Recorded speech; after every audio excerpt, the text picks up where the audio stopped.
I see everyone's been having fun with that obscure little indie game Hollow Knight Silksong. It's reviewing well, selling well, the price is a steal, and yeah, I see no reason not to enjoy it. What's everyone saying about it? Is Hollow Knight Silksong too hard? That's been the conversation that's been going on the past week since the game released. And loving Hollow Knight Silksong, except for one thing, it's the difficulty. And I've never seen so many players spent more time with the game. They quickly noticed something.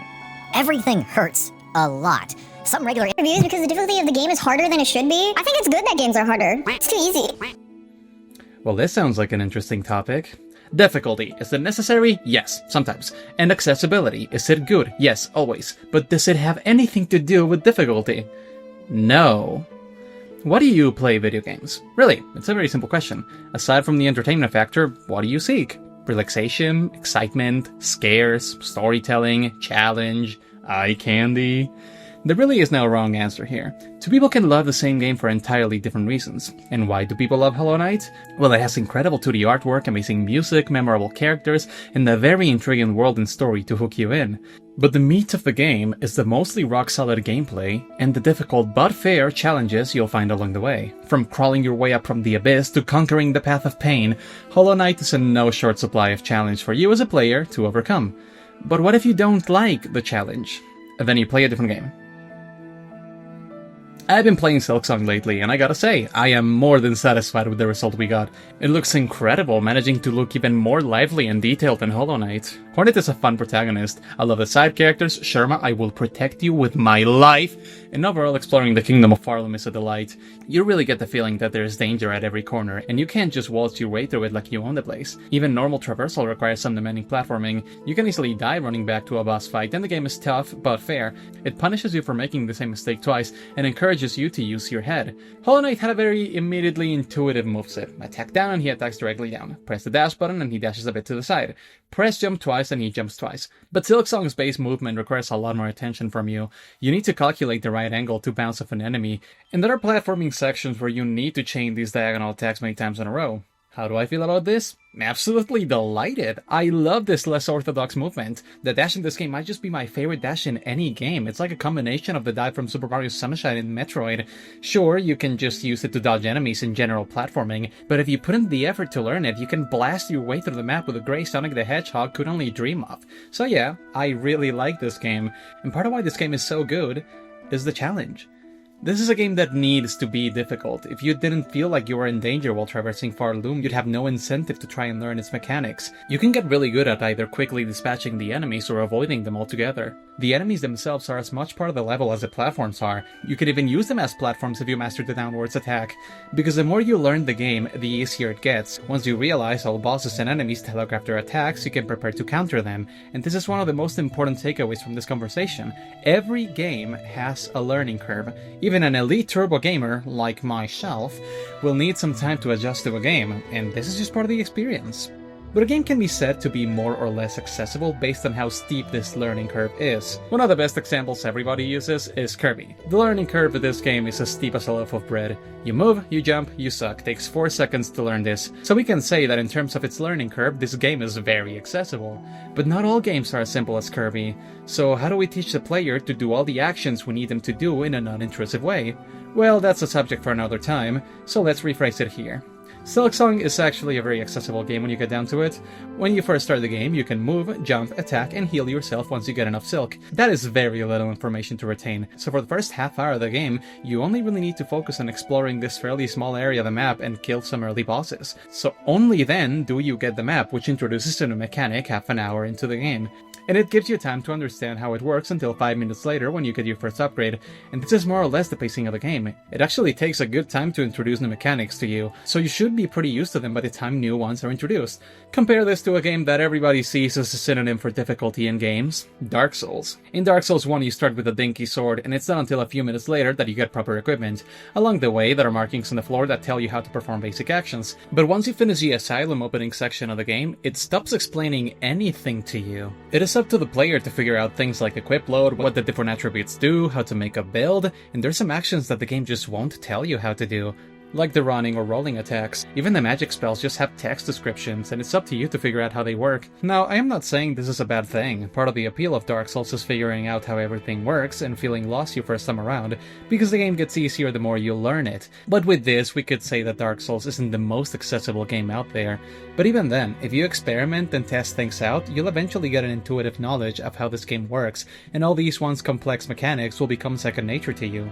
This is without talking about the side of difficulty, because sure, dodging past attack chains like Manos requires good reaction time, but difficulty isn't just fast inputs. A game you play with just a mouse can be really challenging. This is why turn-based RPGs have difficulty options. It's not hard at all to select an option from a menu, but to get good at these games isn't to have good reaction times for fast fingers. It's about learning the systems and managing your resources, knowing when and where to use a specific attack or item. I suspect that a reason as to why many people love Pokemon, it's partly because even if they're not a huge fan of the combat, the game allows you to beat it with just a superficial understanding of Pokemon types and mild resource management, so a lot of people could just see the combat as something to get through while they're most interested in aspects like exploration and the cute animals.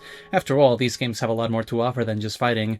And sure, there's a very high skill ceiling and a very active competitive scene, but the people who play like this are dedicated to learning how to maximize the efficiency of their team to an extreme degree, something that the game will understandably rarely ask of you. So sure, Pokemon is overall a very accessible and easy to get into franchise, and that's awesome. Recent games might be a shameful reminder that the companies that own it don't care about quality control at all, and are willing to rush and polish products because they know they'll sell anyway. But the games themselves are very welcoming of newcomers and people who just want to have a good time. So what I'm saying is that there is more than enough space in this medium for both demanding and welcoming experiences, and this is when things get complicated. Is it elitist to feel better than other people because of the games you play? Yes, absolutely, you're pressing buttons on a controller, not feeding the homeless. But is it elitist to ask people to be willing to learn a game? I don't think so. Look, I get it. Video games are pricey, and spending a day's worth of your paycheck on a game that just punishes you can feel like a kick in the nuts, but if that's not the experience you're looking for, why did you buy a game that has a reputation for being difficult? If you're not willing to learn a game that bases its gameplay loop on the learning curve, then why are you playing it? Probably because you're interested in other aspects. Maybe you've heard about the amazing world design in Dark Souls. Maybe you've heard wonders about the atmosphere of Hollow Knight. Maybe you just saw a cute character somewhere and you got curious.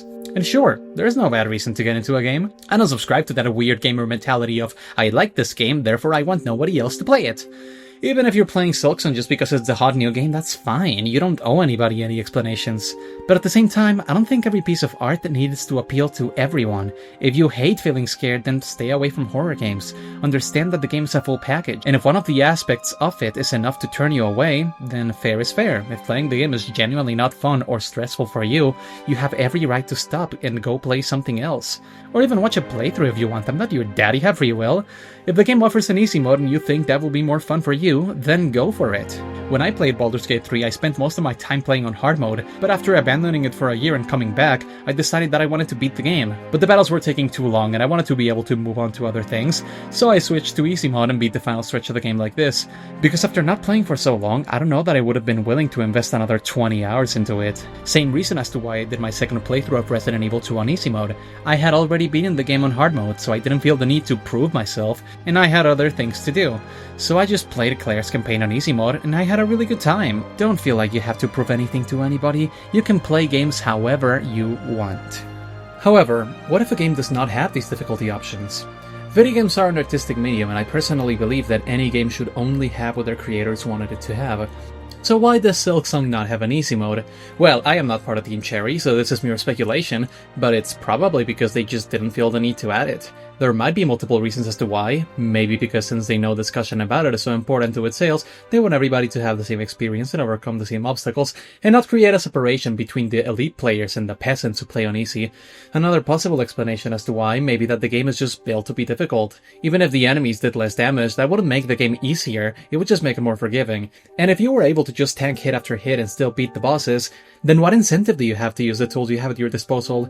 And even then, the map itself is difficult to traverse and requires learning how to move around it. So do we make a separate easy map with different jumps and obstacles? I am going to say something that I want you to take to heart. You need to be okay with failure. You need to understand you will die many, many times playing this game. There will be some bosses that may take you hours to beat, and in order to enjoy this game, that has to be part of the fun, because if not, you're going to be miserable playing it. But one thing is playing a game that might be difficult for you to play, but what if you just can't? When talking about accessibility before, I was mainly speaking on how difficult it is to get into a certain game, but this assumes everybody's playing on equal terms. I've been neglecting to mention what every single critter watching this has been thinking for the past, whatever the timestamp is, but accessibility has another, and in my opinion, even more important meaning, which is accommodating for people with disabilities. For the record, this is an incredibly extensive topic that really could be its own video. I will be speaking in general terms here for the sake of time, but just know disabilities are varied, complex, and every individual has their own struggles, so what I will be saying here should only be taken as a non-specific, generalized statement. That being said, accommodating for the most people possible is pretty cool and one of the greatest additions in modern gaming. And this ain't just reserved to high contrast modes or text-to-speech to help people with limited visibility. You know who else uses accessibility options regularly? You! If you've ever changed font sizes, remapped buttons, or even turned on subtitles, guess what? That's accessibility options right there. It's a modifier to how you interact with the game in order to suit your needs. So really everybody benefits from these. And this might help you understand better how these options are a godsend for people who need them. If someone is deaf, having subtitles is way more than a nice convenience. It's the difference between being able to understand the story in a game and being clueless. But that is not exclusive to dialogues. Sometimes a game will have sound-based mechanics like puzzles that use audio feedback to inform the player how to solve them. Having visual cues is also a great way of accommodating for more people. And I really don't understand anyone who would argue against having these, and notice how I never once mentioned difficulty options. Well, it's because these accessibility options aren't about making the game easier, they are about giving people the tools they need to perform the actions the game requires of them. So how does Silksong fare in that aspect? Poorly. There's a total of 0 accessibility options here. If anything, you can make the HUD bigger, remap buttons, and that's about it.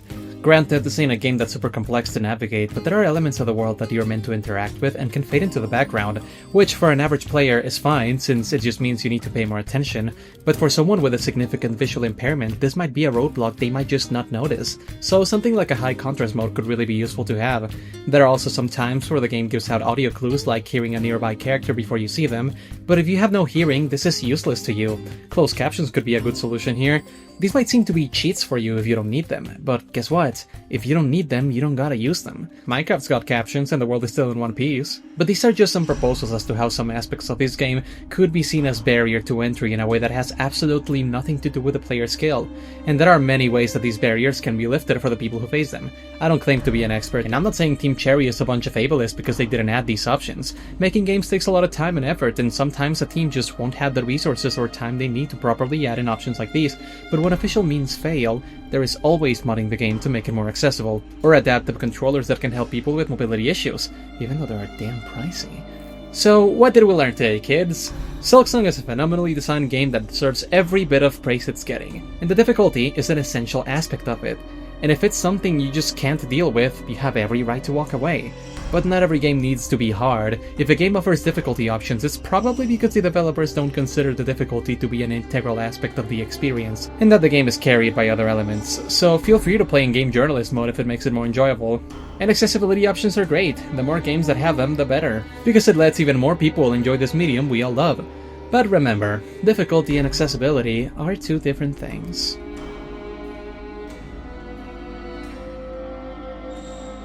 Hey, did you know that, like, if you play Silksong and you die, then you try again, and you die again? Gnarly shit, right?